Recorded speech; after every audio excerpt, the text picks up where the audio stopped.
Losing time for a while now. Losing time for a while now. What a perfect way to start the first episode of what is called the Moss-Cast.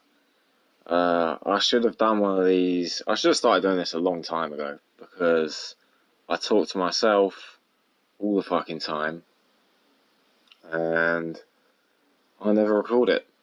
And I put stuff on Instagram and stuff, which is basically that. And you know, people say that they want to hear more of it. So it's really only me that's been standing in my own way of doing this. So I'm gonna move out of my own way and just do this shit, man. Yeah, crazy fucking times at the moment. Crazy fucking times. I mean, I've been on lockdown in New Zealand for five weeks now, and the first 2 weeks started off smoking a lot of weed. A lot of weed. It was bongs, edibles, oil, you fucking name it. I was ingesting it, or into the lungs, stomach. I wasn't going eyeball pool with it or anything like that. Do you know, I weren't doing none of that. But I was, I was just overdid it, man.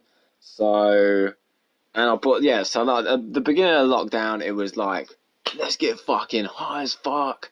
Let's fucking play PlayStation. So I tried to buy a PlayStation 4, which didn't go very well. I paid the person. It was on Facebook Marketplace, and I was like, yeah, fucking lockdown's happening. Better get myself a PS4 so I can get stoned as fuck and play this thing. And I sent the guy the money. He sent me the fucking the tracking number, and turned out it was just a fake tracking number, and he never sent me the fucking PS4. And I guess I was down to like report it to the police, but I just kind of let it go. I was just like, all right, I guess I just got robbed. Do you know what I mean? That's how my lockdown started. Literally within the first day, I got robbed. And I was like, I thought, fucking hell, like, I thought it was going to turn into martial law at that point. I straight up thought, this is just going to turn into fucking martial law. I've been robbed on the first day. I was like, the next step is definitely someone's posting a dead rabbit through the letterbox, or something weird's going to happen. I don't know why I said that, but something, I didn't think it was going in the right direction when I got robbed on the fucking first day. So I ended up getting a PS3, which is, which was all right. I got into playing San Andreas, smashing that for a bit, smashed a bit of GTA 5, but I just couldn't help having I couldn't help having a bird's eye view of myself just smoking bongs and playing GTA and stuff and thinking, what a monumental waste of time. So I stopped that pretty abruptly. I think I played it for about a week, and then stopped that, and then stopped smoking weed as well. So I've been smoking that pretty heavily for the last couple of years, and stopped doing that. Getting out there, fucking exercising. And doing this. Do you know what I mean? That is the other thing. Do you know? I put the fucking weed down, and now I've got the bollocks to speak into a phone, which is, it's nothing. It's fucking nothing to be able to do this. Do you know? I mean, I ring people up and drill people's ears with bollocks. Leave it, mate. Tell it to the phone. Stop. Put that shit down and go and talk at your phone for a bit without someone on the other end of it. There could be other people listening to it once it's done, but stop. Do you know what I mean? You're wasting material here, ringing your mates up, and they don't. Do you know? They're sick of it. They don't want to hear it no more. So just get amongst it. Self round of applause for actually fucking doing something with your life, son. Well done. Well fucking done. And that is literally all I'm doing. I made this big. I like to put a lot of I don't know if anyone else likes to do this, but I put a lot of obstacles in my way so I don't have to do things. So I made a massive production list of all the things I needed for a podcast before I was able to start one. This is the classic procrastination. Classic fucking procrastination. So I wrote down I needed cameras, I need fucking mic stands, I need fucking XLR cables, I need a fucking $4,000 Mac computer, I need this, I need... No, you don't, mate. No, you don't. You need your phone. I've got a voice recorder on the phone. I just played a song off the laptop. My song. Self-promotion. There's self-promotion in there. Play that into the phone. Fade it out by tapping the down volume button on the fucking laptop. And then fucking start talking shit. And then at the end, I'll probably find another one of my songs, play that, and fucking fade it out again. See you later. Job's a good one. Episode 1 done. Do you know what I mean? So, yeah, and I did have a bit of a look on the news for because I don't really watch the news. I just kind of keep myself. I'm a bit ignorant like that. I'm not really a man of the news. But I thought if I'm gonna be doing this podcast, I should probably know a little bit of what's going on outside my living room. So I had a bit of a look, and there were some things. One thing is that's come with this COVID-19 situation, and there's a lot of things that come with it, but one of the things that I thought was pretty funny. And I'm gonna look for the fucking humour in it. That's just where I'm going. I know there's a lot of tragedy around it, but I have to find something fucking I have to find something fucking funny about it. So the thing that I found funny is that divorce lawyers are predicting a spike in divorces after this has happened. And as we all know, being stuck in the house with a spouse is it's fucking testing, and I think it's exposing a lot of holes in relationships. But there's always someone out there who's gonna fucking capitalise on other people's misery. There's always some bastard out there that's rubbing their fucking hands together as you're weeping. There's stories of fucking domestic abuse spiking, because couples are fucking arguing. Imagine being a kid stuck in the middle of that. There's a lot of, and there's everything from, couples maybe, sitting on the sofa being a bit like, oh, fucking hell. Your voice is grating a little bit, and that's like, sort of sort of the lighter end of the spectrum, and then it goes all the way up to the horrific domestic abuse end of the spectrum. But there's always someone out there rubbing their fucking hands together, and I can just see the fucking adverts coming out after this pandemic, and even towards the end of it, I'm surprised. I mean, I ain't really been watching telly. I don't really watch telly, but I'm sure on the radio, and I don't really listen to the radio either. I'm such a fucking off-piste piece of shit. I don't fucking I don't really do any of that, but I can fucking hear it already. I can hear the divorce lawyers putting their fucking adverts out there. Get the divorce you always wanted. JC and Sons divorces, like half-price divorces. Fucking buy 2 divorces for the price of 1. Find another friend who wants divorce. it's just, I thought it was fucking hilarious that divorce lawyers were clearly rubbing their hands together. I mean, it's like, what else are they going to offer? Are they going to offer a fucking prostitution service for your fucking affordable rebounds? Do you know what I mean? It's fucking, it was fucking insanity. It was fucking insanity. And yeah, what else was I reading? I was reading, and these were both in the UK. These were both UK stories, but I'm pretty sure they apply globally. Just to let you know, I'm in a relationship, and I'm dealing with certain parts of my relationship at the moment that this pandemic has sort of prodded and exposed holes in my relationship. So I'm not punching down, I'm not poking fun at anybody that ain't going through something that I'm going through myself. I think that's actually why I found it so fucking funny, is because I'm going through similar stuff myself, and it made me laugh. And the other thing is, where I may be punching out, there's single people out there. There was a headline in the Independent about single people going through their own personal hell, sort of lacking the touch of another person. And I mean, this pandemic's been going on for the lockdown's been going on for, I think, 5 weeks, is it? Like, sort of, that's maybe 7 weeks in some places.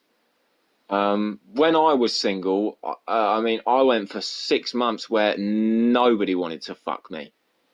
Nobody wanted to go anywhere near me, and there was, not because I had a virus. I mean, no, I didn't have any. I didn't have any viruses. I was pretty militant on getting checked up, and it's not because I had any fucking viruses.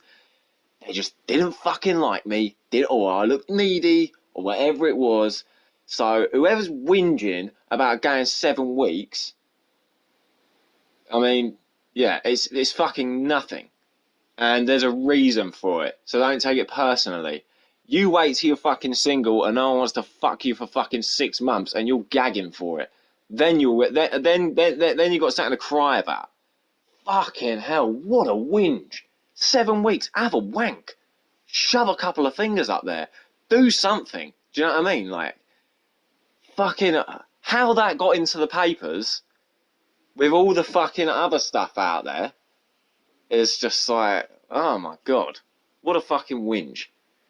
You know, get on the phone. I don't know, have some fucking phone sex or something. I mean, there's so much fucking shit you can do. If the virus is the only thing that's stopping you getting laid, and like, you should really consider yourself lucky. Do you know what I mean? You really fucking should. Because some people out there, they can't get it. They can't get it when the world's a healthy place. So I think you should think of them rather than yourself. Oh, fucking hell, what a rant. Yeah, fucking hell, what else has been going on in the world?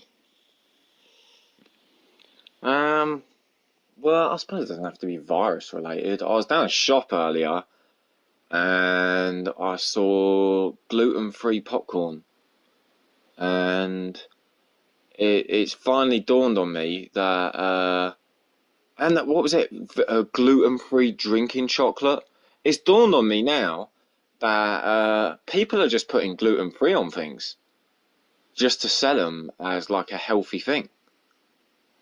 Like, they're sticking it on fucking everything. There was never any gluten in popcorn, mate. That like that's a fucking. It looks like a seed. Like, no one's put any gluten in there, mate. Like, it was never in there, man. So why are you advertising that it's free of it? Because you're tricking. They catch me slipping, man. They're catching dickheads like me slipping, because I read that shit and I think it's fucking healthy, even though it's drizzled in chocolate. It really is tricking all the fucking idiots. into thinking something's healthy. And dairy-free as well. That was it. Gluten-free, dairy-free popcorn. What the fuck? What the fucking fuck? There's no way. When there was never any dairy in there either, mate. So I don't know why you're telling us, you know, it never came from a cow. So don't fucking tell me that it's you know, and it tricks me. I'm only ever putting about 12 to maximum 15% of my attention on what's going on around me. What, you know, if I'm shopping, most of me is on autopilot, and if I'm seeing these little buzzwords, gluten-free, dairy-free, like I'm on a bit of a health buzz, you know, and that to me is like a cheat code. You know, I'm like, gluten-free, dairy-free, popcorn, bang, sick. I can eat the popcorn and it's healthy. And that's exactly what they fucking planned. That's exactly what they fucking wanted. And they got me hook, line, and sinker. But no longer. No longer will I be fucking tricked by that whole gluten-free, dairy-free thing. I'm watching you now. Putting that shit on products, you wankers. It'll be on apples next. Sons of fucking bitches, man. Seriously. That's like such a good thing that has come out. I mean, really, like, if I'm honest, like, this has been one of the best things that's ever happened to me, this pandemic. And I'd hate to find so much light in something that's been so dark for so many. But you know, it has. I'm just going to be honest. It's been the best thing that's ever happened to me. I'm sober. I'm 100% sober for the first time in maybe 15, 16 years. You know, and even before then it was sugar. You know, when I grew up as a kid, I was out fucking getting fucking penny sweets and that every fucking weekend there was a little fucking penny sweet shop. Used to go down there with my little £3 change from my mama. Go down there on the weekend buying those millions and those fucking, remember those pink and blue fizzy bottles, man? They were my fucking favourite. I used to go down there and get them shits, go down to the arcades, munch, buzzing away on sugar from a fucking young age. Like, I don't even know if I could ride a bike before I was shoving fucking handfuls of sugar in my gob. And, yeah, and then life goes on, you know. Move on from that. Fucking, next thing you know, you're fucking 12, 13, smoking cigarettes. 14, 15, smoking weed. Oosh. 15, 16, knocking back eckies. Like fucking nobody's business, mate. Living in a house full of fucking Polish blokes. Factory workers and cage fighters. Moved out at the age of fucking 15, 16. Moved into a house of factory workers and cage fighters. And I was knocking back ecstasy pills. Sniffing up lines of fucking dodgy bugle. And it continued from there, man. It was it was normal. It was so normal. But the drugs were so fucking normal. I saw my dad sniffing coke at the age of fucking 14. It is just so fucking normal to do drugs. And in fact, I kind of idolised drug addicts for a while. You know, like, not like fucking heroin addicts, but like, you know, cokeheads and stuff. I thought it was cool. You know, people in the boozer. So fucking walk past the boozer, short little fucking 15, 16-year-old, short little fellow I was, bare little high voice. That's where the name, if anyone's wondering where the name Jinz comes from, it's short for Mr. Jingles. Jinz is short for Mr. Jingles, from the circus mouse from Green Mile. Because I used to be really small and have a really high voice, and that's a true story. And yeah, I used to bop past the fucking pub and fucking try and jump up to see through the windows and see them all playing pool in there. The music was blaring, chicks in there. You know, everyone was fucking dressed up, had a shirt on. I thought, fuck, that's cool, man. Fuck, that's cool. I can't wait to get in there. I can't wait to get in the pub. I can't wait to get in the pub. Do you know what I mean? That's how I used to fucking think. Like, and that was normal for us. It was that when you were 18, bang, down the pub. And then what's in the pub? Bare shitloads of booze, fruit machines, which is pokies over in New Zealand or in fucking Australia. You got the fruit machines, so you've got your gambling in there. If you walk in the toilet, let me tell you now, you walk in the toilet of any English pub and swipe your finger along the top of the cistern, it's white. It's white with powder. There's fucking cocaine in every single fucking toilet in England. There's so much cocaine in England that it's in the water source because people are pissing it out. It's fucked. It's fucked. It is so rife and so normal. And yeah, and it carried on from there, you know. Fucking, I was on that shit for ages.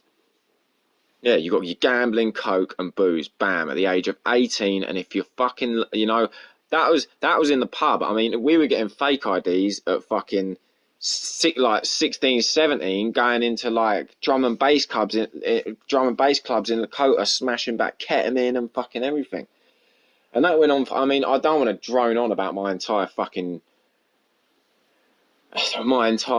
life doing bloody drugs. But you know, and it was, you know, it was. They got out of hand now and again, and it was mostly a weekend thing, you know. And you know, it wasn't. It did creep into the week now and again, but it was mostly a weekend thing. I don't want to make it out like I was in a fucking on the streets, fucking shooting up fucking smack and stuff. It never really got that bad. I did manage to keep it somewhat on the rails, but yeah, I mean, it has always been a bit of an escape, you know, even if it is once a week. That's still a fucking addiction, you know. Let's not downplay it. So, and now I'm fucking, you know, I'm 3 weeks. And there's been periods of time where I haven't really been taking loads of drugs, but I've still been smoking tons of cigarettes and drinking coffee and eating sugar and stuff. So it's like maybe I ain't been on the hard stuff, but I've still been distracting myself. I've still been like taking myself out and away from what's going on at the present moment, you know. And now I'm fucking 3 weeks down with nothing. I'm telling you, no coffee, no cigarettes, no weed, no booze, no nada. And I'm even keeping, mate, no dairy, not even cheese, mate. Not even cheese. Do you know what I mean? Not even a. Do you know what I mean? Not any of that like Peruvian parmesan and none of that. Do you know what I mean? Not eating none of that fucking crumbly, mature fucking. Oh man, you know, mate, it is reminiscent of cocaine. I don't even give a shit if you shave that shit off. Oh, do you know what I mean? Mature cheddar. Not even that. The worst thing I've been having is these fucking OSM bars, which are another fucking thing that got me. The OSM stands for 1 square meal. Bollocks. All-terrain nutrition. Nonsense. Absolute bollocks. It's another thing that got me, that made me think it was healthy, because it's got a picture of someone climbing a mountain on the front of it. And what does it say? Yeah, I mean, it's got Manuka honey in it. And chocolate, and yeah, I mean, it's got soy and gluten and. Alright, so this is the worst thing I've been eating, and I've only been having maybe half or one of these a day. It sounds like I'm gloating now. It sounds like I'm fucking rubbing. Whoever's listening to this and they're on and they're still using, I'm with you, man. Like, don't. This, yeah, I'm only in 3 weeks, and I'm with you, and I'm not putting anybody down that's fucking cracking on. It's just my body was just like, it's time, it's over. We've completed the game. Stop taking things. Stop ingesting things that are taking your brain to different states. We need to go back to factory settings. Like, it was my whole existence, everything at me in my entire world was screaming that at me. So that's why I had to do that. I don't want to make anybody else feel like, alienated by this. It's the opposite. I want to try and empower people. Yeah. So yeah, this has got like milk and fucking gluten and fucking soy and shit. But that's the fucking worst thing I've been having, man. That's the worst fucking thing I've had. After all those years of all that chucking all that shit in my system. Acid tabs, bruv. Mushrooms. Cocaine. Ketamine. Speed. Ecstasy pills, and fuck knows what was in most of them. Do you know what I mean? Rat poison. I'm pretty sure I had some smacky. I'm pretty sure I took heroin in fucking. I'm pretty sure I had some heroin and some pills before. Like, yeah. And now look, man's is stripped back down to the worst thing I'm eating is an OSM bar. And I'm fucking, yeah, and let me tell you now, I've given you it's been very brief, but I have been an emotional wreck. I've been walking around the house, bursting out in fits of tears. I've been crying, and I ain't afraid to say I've been crying. There's probably some of my mates who hear this, oh, you're crying, what? Yo, shove it up you, mate. Yeah, I was fucking crying. Fuck yeah, I was fucking crying. I was letting that shit the fuck out. And fuck yourself. You know what I mean? Yeah. Yeah. And I was, I've been fucking, that and hysterically laughing and having crazy manic energy in the morning and zero energy in the rest of the day. And then, I've been fucking all over the place. But, I feel a lot better. And I feel like I'm getting a bit of power back, because I felt quite powerless over the last year. I felt quite fearful, anxious, depressed, powerless. And I think that bottomed out and led me to the point where I was at 3 weeks ago. I want to put it through. Like, I might sound jovial within this podcast, but it's not just been a fucking easy rocket ship out. There's been a lot of saying no. A lot of, cigarettes as well, man. I smoked them for 15 fucking years. I'm clear of them too. And I did use the Alan Carr Easy Way book. I listened to that, and I listened to some hypnosis, and I did use willpower. You do need a little bit of willpower too. You need the right view on things, but you still need to say no. The thought does pop in your head, have a cigarette, and you go, nah, mate, that's not doing me any fucking good anymore, thanks. I'm not going to do that. It's just like a little fucking dickhead devil on your shoulder, like, smoke. Fuck off. No, mate, you're doing my head in. Leave me alone. So, yeah, and I've been going for fucking runs. I ran fucking 2 lots of 10k in fucking fucked up Converse, and I fucked my foot doing it, but I felt fucking great. And that was with no training. 10k, mate, bang. Next day, done a bit of a workout. Next day, 10k, smash. But then I fucked my foot up, so I ordered some running shoes. I stopped trying to be David Goggins, mate. You ain't Goggins. Calm down, son. We don't want to be running on broken fucking shins. We don't want Jinz with broken shins, man. That's not good. So that's a little bit of an overview of how this pandemic thing has played out within my little fucking tiny little bubble. I have stayed very much alone during this, which has been great, and I hope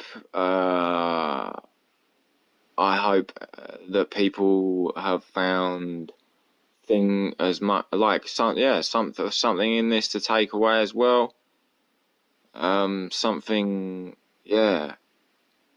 I hope that, yeah, it's brought positivity to people, you know, and that you've managed to stay financially okay and all that. Yeah, because it's brought a lot of positive stuff.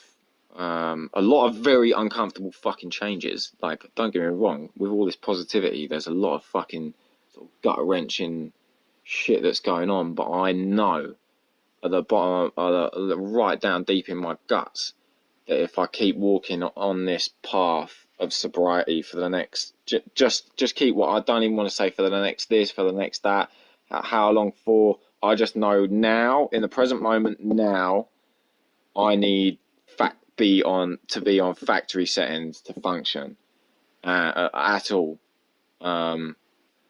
So yeah. Anyway, man, I don't want to fucking keep going on about that. But yeah, I hope that's, yeah, that someone else, other people are getting good things out of this as well, and yeah, I mean, maybe I can be a bit of an example. I know that a lot of my listeners, music wise, are quite like minded, and I guess that's who's going to be listening to this, if anybody, if anyone. Them and probably some friends thinking, what a tosser. And my friends, do you know what I mean? Like, I hope I could be an example of, yeah, of being able to fucking break free from some of those things, some of those vices. And yeah, I'm just telling you firsthand that it feels fucking good. It's fucking uncomfortable, but it feels fucking good as well. The good outweighs the bad, and it makes me want to carry on. So fuck yeah. I think I'm gonna leave it at that. I really think I should leave it at that. I don't, you know, I'm definitely gonna keep doing these. I think it's important for me, most of all, to get a lot of things off my chest. I think it's a good exercise for myself, and if it can bring other people a little bit of fucking couple of chuckles, and if it can bring anyone some sort of insight, it's a fucking stretch for me, but if I can bring anybody some sort of insight as well, then that's fucking excellent. Yeah. All right. Well, I guess yeah, we'll end that there, and I'm gonna just do this. Yeah. This is Jinz Moss time. So no more losing time, eh? Just crack on and do what you got to do, innit? Lovely, jubbly.